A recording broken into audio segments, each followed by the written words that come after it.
크립토 시장을 면밀하게 들여다보는 시간. 안녕하세요. 오늘의 코인 진행의 장윤영입니다. 미국의 금리 인하가 아직 결정된 것도 아니고 특별한 악재가 있는 것도 아닌데 이렇게 금리 불확실성이라는 키워드 하나만으로도 시장이 이렇게나 빠질 수 있나 싶은 요즘입니다.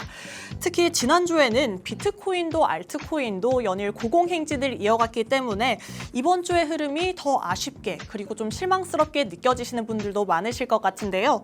지금 시점에서는 어떤 전략 세워보면 좋을지 오늘의 코인 통해서 확인해 보시면 좋을 것 같습니다.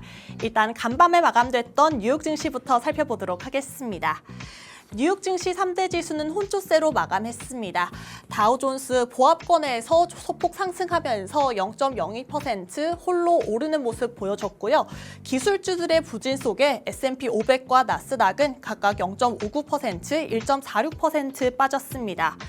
어제는 특히 AI 그리고 반도체 관련 업종에 대한 투심이 많이 위축된 하루였는데요. M7 기업들 모두 내리는 그런 모습 확인해 볼 수 있었습니다. 기술주들을 단체로 끌어내릴 만한 그런 대형 악재는 없었지만요. 오픈 AI의 샘 올트먼 CEO가 인공지능 산업에 거품이 끼었을 수도 있다. 이런 강한 발언을 내놓으면서 AI 열풍이 잠시 숨을 고르는 모습이 연출됐고요. 중국 정부가 자국 데이터 센터에 외국산 칩 사용을 조금 줄이자 금지하는 움직임도 시장에 하방 압력을 더했습니다. 이렇게 잭슨홀 미팅을 앞두고 뉴욕 증시에는 3거래일째 관망세가 짙어지고 있는 모습인데요. 크립토 시장에는 어떤 이슈들이 있었는지 헤드라인 통해서 한번 살펴보도록 하겠습니다. 네, 오늘은 조금 거시적인 이슈들로 준비를 해봤는데요.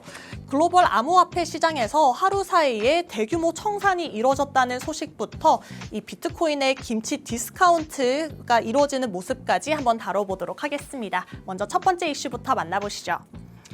네, 잭슨홀 미팅을 앞두고 이렇게 경계감을 보이는 건 비단 뉴욕 증시만이 아니죠.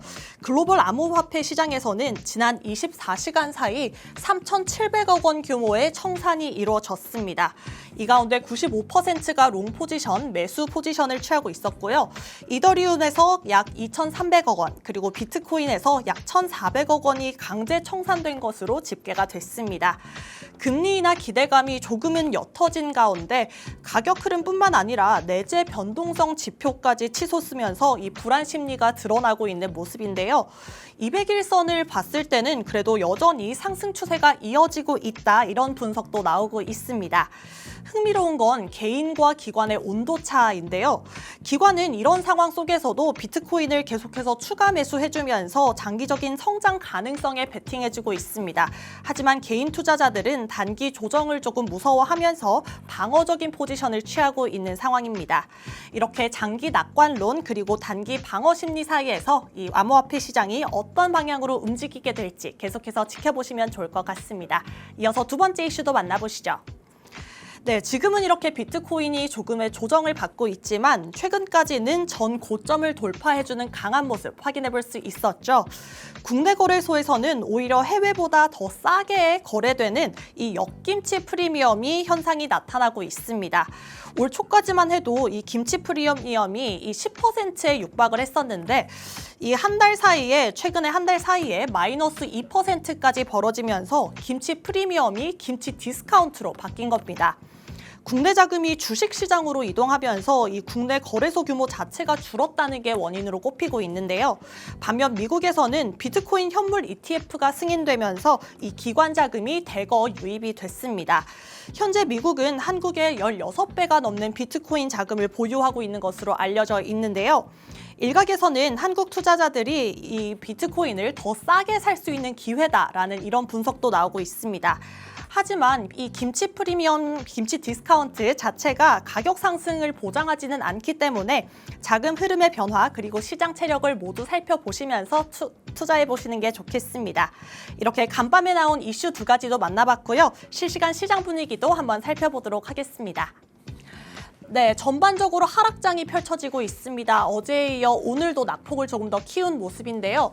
비트코인 같은 경우에는 어제 같은 시간 대비 2.6% 가까이 빠지면서 11만 3천만 포인트의 거래가 달러에 거래가 되고 있고요. 이더리움 같은 경우에는 더 큰 폭으로 빠지고 있습니다. 4.7% 가까이 빠지면서 4,000달러 선에서 거래되고 있습니다. 이더리움 같은 경우에는 어제 밤까지만 하더라도 이 4,300달러 선 회복을 해주면서 좀 반등하나 이런 기대감도 가져갔었는데요. 다시 4,100달러 선까지 내주고만 모습이고요. XRP 같은 경우에는 더 강한 매도세가 펼쳐지고 있습니다. 네, 3달러 선 내줬고 2.9달러가 지지선이다 이런 분석도 많이 나왔었는데 2.9달러 선까지 내주면서 2.88달러에 거래가 되고 있습니다. 5% 넘게 빠지고 있고요.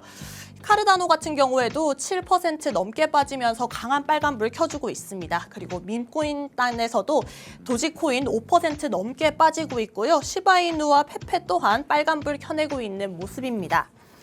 이렇게 어려운 시장일수록 이 전문가님과 함께 전략 세워보시면 좋을 것 같은데요. 이렇게 어려운 시장에서도 어떻게 하면 좀 더 안전하게 시장에 대응할 수 있을지, 조금의 수익률을 챙겨갈 수 있을지 전문가님과 오늘 함께 이야기 나눠보도록 하겠습니다. 저는 잠시 후에 전문가님과 함께 돌아오도록 하겠습니다. 그럼 오늘의 코인 가자!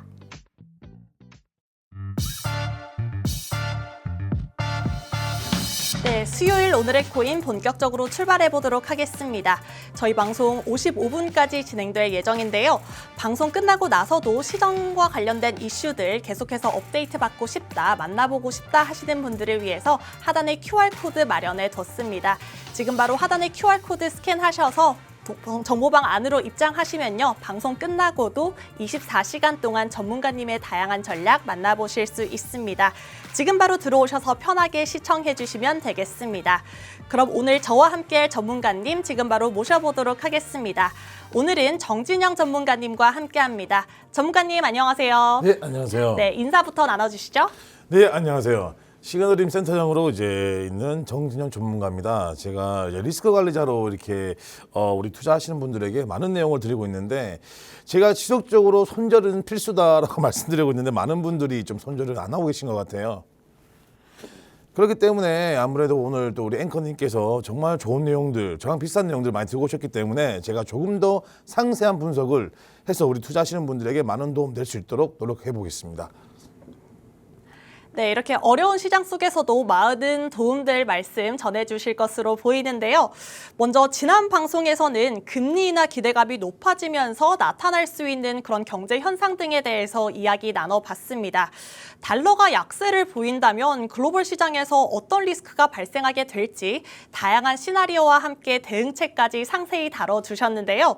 결국에는 이 단기 과열과 이 급락 가능성에 대비해야 한다는 게 포인트였죠. 네, 맞습니다. 일단 금리 인하가 이제 저는 될 거라고 좀 생각을 했는데 역시 이번에 또 발표했던 생산자 물가 지수 때문에 그쵸. 너무 안 좋게 나왔어요. 이게 0.8% 올랐습니다. 그렇죠. 네, 3년 만에 최고치가 나온 거거든요. 네. 이 생산자 물가 지수를 쉽게 설명드리면 네. 그냥 우리가 이제 자동차를 파는데 이 자동차 가격이 오른 거예요. 당연히 이제 이 생산자 물가 지수가 올라 버리면 그 다음에 나올 이제 CPI 지수도 안 좋게 나올 수밖에 없는 거거든요.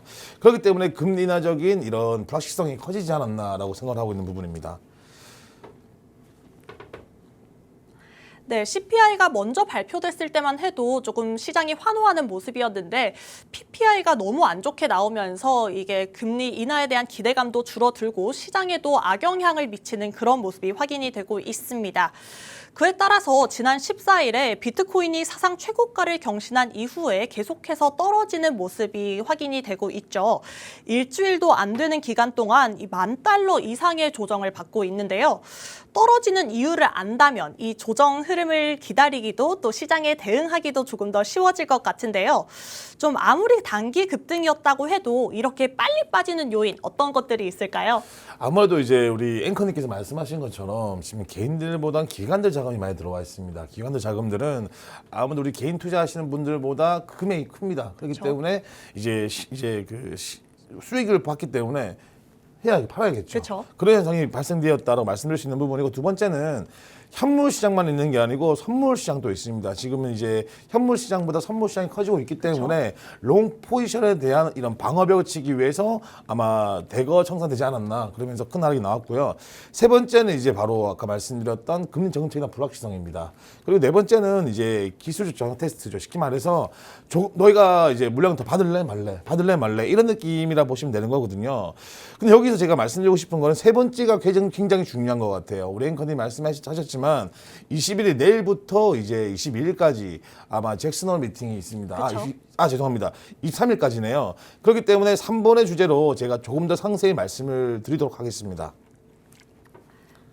현재 지금 보시면 이제 우리가 아까 말씀드렸지만 이제 생산자 물가 지수가 굉장히 안 좋게 나왔어요. 그러면서 금리나 기대 하락에 대한 불확실성이 커지면서 아무래도 안전자산으로 자금이 몰리고 있는 그런 상황이 생기고 있는 부분이에요. 하지만 제가 말씀드리고 싶은 거는 지금 저는 이런 금리 인하가 될 수밖에 없다라고 생각을 하고 있습니다. 그 이유가 이제 정치적 외압적인 금리 인하인지 아니면 이런 인플레이션이 점점 이제 고요히 적기 때문에 금리 인하가 진행되는 것인지 그 차이뿐이지 9월달은 이제 9월달에서 10월달 안에는 무조건 0.25p 정도는 금리 인하가 될 거라고 저는 확신하고 있는 부분입니다.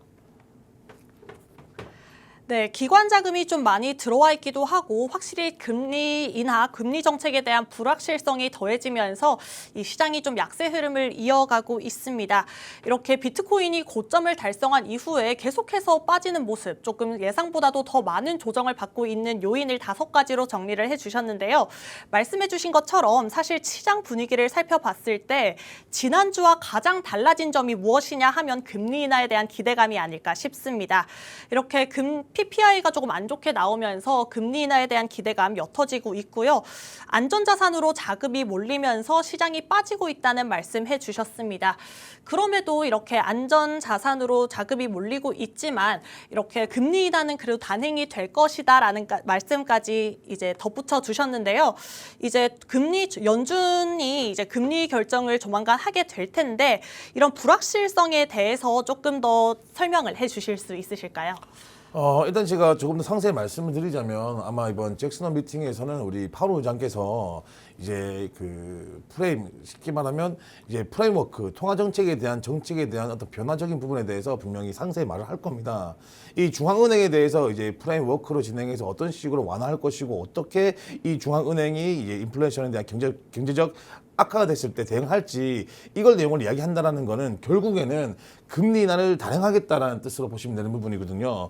그렇기 때문에 우리 투자자분들은 어떤 식으로 접근해야 되냐면 금리 인하가 돼버리면 단기적인 이런 물량은 들어올 수밖에 없는 거예요. 그렇기 때문에 단기적으로 물량이 들어왔을 때 제가 항상 말씀드리는 거 방망이를 짧게 잡고 휘둘러야 된다. 우리가 단기적으로 접근할 수밖에 없어요.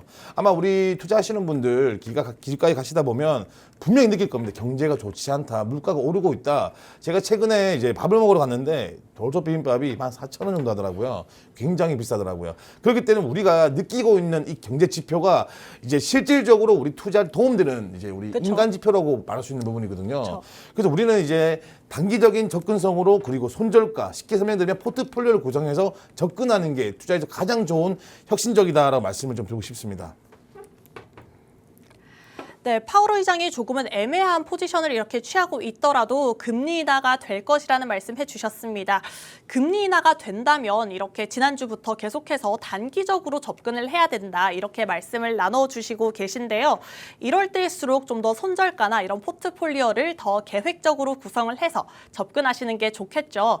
하지만 이렇게 혼자 투자하시다 보면 어떻게 포트폴리오를 구성해야 되지? 금리 인하가 되긴 할까? 이런 여러 가지 고민들이 생기실 것 같습니다. 그만큼 어려움도 생기실 것 같은데요.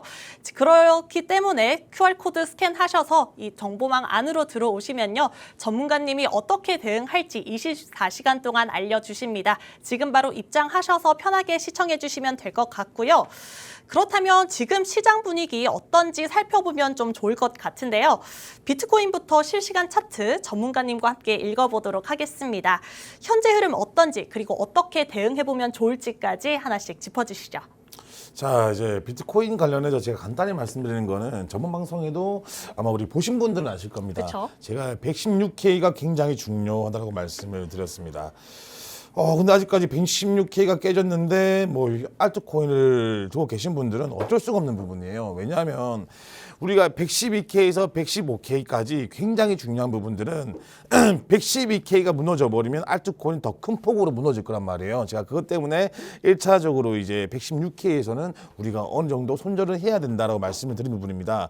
현재는 우리 앵커님께서 말씀하신 것처럼 일본 기준 200일선에서는 강한 아직까지 상승세를 유지하고 있는 부분이에요. 그렇기 때문에 우리가 이 상승 추세가 전환되는 시점은 이제 107K라고 보시면 됩니다. 107K 부근, 110K 부근에서 107K 부근이 이제 떨어지면 이제 우리는 시장이 돌연 하락장으로 전환되고 있다라고 보시면 되세요. 그러면 지금이라도 내가 지금 뭐 손실을 보고 있지만 손절하는 게 무섭더라도 손절하셔야 되는 부분이에요. 제가 지속적으로 말씀드리고 있는 부분이 어떤 거냐면 51선이 무너지면 대부분 차트는 200일선이 무너진다라는 내용들이 있습니다. 현재 지금 제가 마지막 세 번째 근줄이 200일선이에요. 이 200일선이 무너져 버리면 결국에 100K가 무너지기 때문에 훨씬 더 큰 폭으로 이제 손실이 된다는 거죠. 반대로 말씀드려가지고 우리가 그 밑에 지지선에서 현물 매수를 하신 분들은 수익을 보시겠지만 반대로 윗선에서 매수하신 분들은 다시 올라갈 때까지 기다릴 수밖에 없는 그런 기회비용이 날아가는 부분이잖아요. 그러니까 굉장히 간단히 말씀드리면 우리가 이제 봐야 되는 부분들은 111K를 지지하는지 아니면 111K 지지하고 얼만큼 올라가는지 자 그리고 111K 무너졌을 때 과연 107K를 지키는지가 굉장히 중요한 핵심으로 말씀을 좀 드리고 싶고요. 두 번째는 이제 비트코인 도미넌스에 대해서 말씀을 좀 드리고 싶네요. 도미넌스가 지금 굉장히 많이 빠졌어요. 우리가 이제 비트코인 상승을 줄 때 이제 64%까지 상승을 줬습니다. 비트코인 도미넌스는 아시겠지만 비트코인에 대한 지배력을 말하는 부분이거든요. 지금 비트코인 도미넌스가 빠지면서 도로 이제 이 이더리움이 힘을 받아야 되는 부분인데 이더리움이 힘이 굉장히 빠지고 있습니다. 제가 저번 방송에 말씀드렸죠. 이게 비트코인이 분명히 ATH 신고점을 돌파하지 못할 거라고 했는데 돌파를 했어요. 그 이후에 강한 하락이 나왔습니다. 지금 제가 보는 관점 현재 이 일본 기준에서는 이들은 역시도 반등 구간이라고 보고 있는 부분이거든요. 얼마큼 반등이 나오겠냐라고 생각 든다면 죄송합니다. 제가 이더리움 차트 키워드릴게요. 일단 제 같은 경우는 이더리움 또 반등 구간이 나올 거라 보고 있습니다. 이 반등 구간은 이제 3,900불 정도에서 반등이 나올 거라 보고 있어요. 일단 현재는 이제 21선과 5일선에 대한 데드 크로스가 형성되었기 때문에 단기적으로 4,000불은 깨질 거라고 보고 있습니다. 그렇기 때문에 이제 우리가 어떤 식으로 접근을 해야 되냐면 이더리움으로 내가 매수하실 분들이라면 3,900불부터 우리가 이제 DCA 방식이죠. 이제 달러 코스트 어메이징이라는 뜻으로 이제 3번 정도 우리가 분할 매수가 들어가셔야 되는 부분이에요. 일단 이더리움 쪽으로 내가 이제 현물에 매수하시겠다는 분은 3,900불에서 1차 매수가 들어가시고요. 그리고 이제 3,750불에서 2차 매수가 들어가시고 3차 매수는 일단 기타적인 51선이죠. 51선이 무너졌을 때 3,650불이 무너졌을 때 이렇게 3차 매수를 하시면 충분히 우리가 단기적으로 수익을 낼 수 있다라고 말씀을 좀 드리고 싶네요. 그리고 제가 뒤쪽에 마지막으로 추천 코인을 하나 이렇게 좀 적어놨습니다. 앞전에 제가 보초 프로토콜로 이렇게 좀 손실을 드리는 바람에 좀 제 마음이 좀 많이 무거웠어요. 그래서 체인링크죠. 최근에 이제 많은 이슈가 되고 있는 체인링크 종목을 좀 추천하고 싶은데 체인링크 일단 제가 상세하게 마지막 제가 이 마무리할 때 한 번 더 이렇게 좀 설명을 드리도록 하겠습니다. 네, 계속해서 전문가님께서는 비트코인에서 116K 선이 중요하다라는 말씀 나눠주고 계십니다. 하지만 지금 113K 선에 좀 거래가 되고 있는 모습인데요. 하지만 아까 오프닝에서 말씀드렸던 것처럼 이 200일선에서는 강한 추세가 이어질 것으로 보여진다는 말씀까지 덧붙여 주셨습니다. 그렇기 때문에 111K 선을 지켜내는지 그리고 107K 선보다 더 떨어지게 된다면 더 강한 하락이 나올 수 있기 때문에 107K 선까지 도 지켜낼 수 있을지 지켜보면 좋을 것 같다는 말씀해 주셨고요. 이더리움 같은 경우에도 힘을 받아야 되는데 좀 강한 하락이 나왔습니다. 이더리움 같은 경우에는 전문가님께서 이 4,000불 선은 깨지겠지만 이 3,900선에서 1차 매수 그리고 3,750불 선에서 2차 매수 들어가주면 좋고 또 더 강한 하락이 나왔을 때 3차 매수 무너졌을 때 들어가면 좋을 것 같다는 말씀까지 덧붙여 주셨습니다. 이렇게 어려운 시장일수록 다양한 시나리오 좀 세워보면 좋을 것 같은데요. 남은 한 주 그리고 다음 주까지 좀 어떤 전략 세워보면 좋을까요? 자, 제가 매주 최근에 이렇게 투자 시나리오를 이제 주별로 만들어 드리고 있는 부분이거든요. 일단 제가 차트적인 설명을 해버리면 많은 분들이 좀 잘 모르시더라고요. 왜냐하면 우리 국내 투자자분들은 아무래도 어피트라든지 이제 빗썸을 이용하시기 때문에 이제 왜 저 사람들이 달러로 말을 할까라는 의구심 많이 드시는데 그쵸. 제일 중요한 거는 이제 우리가 뭐 바이낸스라든지 이렇게 이런 해외 거래소에 있는 기반이 우리가 차트적으로 거의 굉장히 맞기 때문에 말씀드린 부분이고요. 그리고 두 번째 제가 이 투자 시나리오 만드는 이유는 조금 더 우리 투자하시는 분들이 편하게 보시기 위해 제가 표로 정리를 한 겁니다. 첫 번째로 제가 말씀드린 게 이제 방어형 전략으로는 112K 지지를 보고 대응을 해라 이 말이고요. 그리고 이제 120K가 회복이 된다면 충분히 알트코인 한 번 더 펌핑이 나올 것입니다. 공격형은 이제 아까 말씀드린 것처럼 옆에 이제 제가 대상 코인 예시로 드러났습니다. 좀 가벼운 친구들로 우리가 좀 행보 구간에서 단기적으로 이제 접근하는 부분이거든요. 그쵸. 그런 식으로 짧게 먹고 빠진 단타로 우리가 움직이는 부분이고, 그리고 이제 제가 말씀드렸던 라지캡 종목들, 뭐 이더리움, 솔라나 그런 이런 코인들은 중장기로 우리가 사모는 느낌입니다. 매집을 한다라는 느낌으로 비트코인이 140K, 150K까지 갈 거라고 보고 우리가 접근하는 부분입니다. 마지막은 제가 항상 말씀드리는 게 100%의 투자금을 쓰는 게 아니고요. 어느 정도의 현금은 들고 있어야 된다. 왜냐하면 시장은 언제 변할지 모르기 때문에 그쵸. 제가 이제 이 현금 보유는 필수다라고 말씀을 드리는 부분입니다. 일단 지금 제가 현금 비중은 40% 50% 적어놓은 이유는 일단 112K가 떨어질 수 있기 때문에 말씀을 드리는 부분입니다.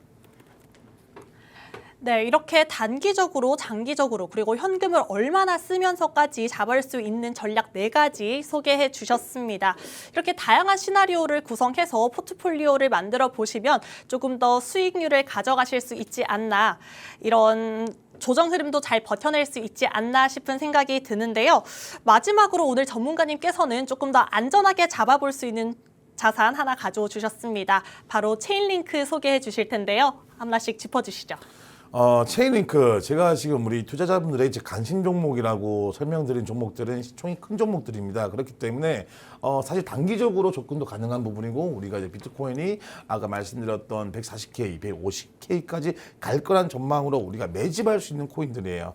이 체인링크 같은 경우에도 사실 지금 최근에 많은 이슈가 났습니다. 그리고 지금은 건강하게 조정이 되고 있는 부분이에요. 아마 비트코인이 조금만 더 힘을 줬더라면 더 큰 상승이 될 수 있었지만, 결국에는 이제 비트코인이 하락을 하면서 체인링크도 하락을 하게 되었습니다. 현재 보시면 제가 볼린저 밴드와 이평선만 켜놨어요.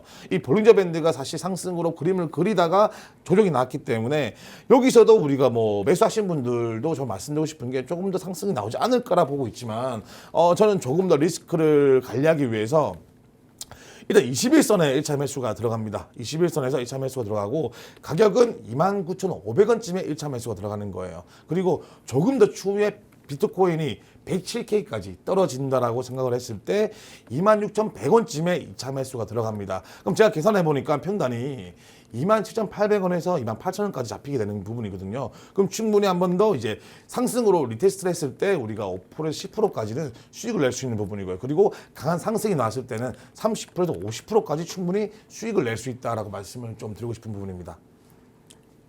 네, 체인링크도 다른 암호화폐와 마찬가지로 좀 조정을 받고 있는 기간입니다. 하지만 볼린저 밴드와 이평선을 봤을 때 29,500원쯤에 1차 매수 하시고, 또 비트코인이 107K까지 떨어진다면 더 추가 매수하실 수 있는 방법 알려드렸습니다. 더 자세한 내용은 QR코드에서 말씀드릴 예정이고요.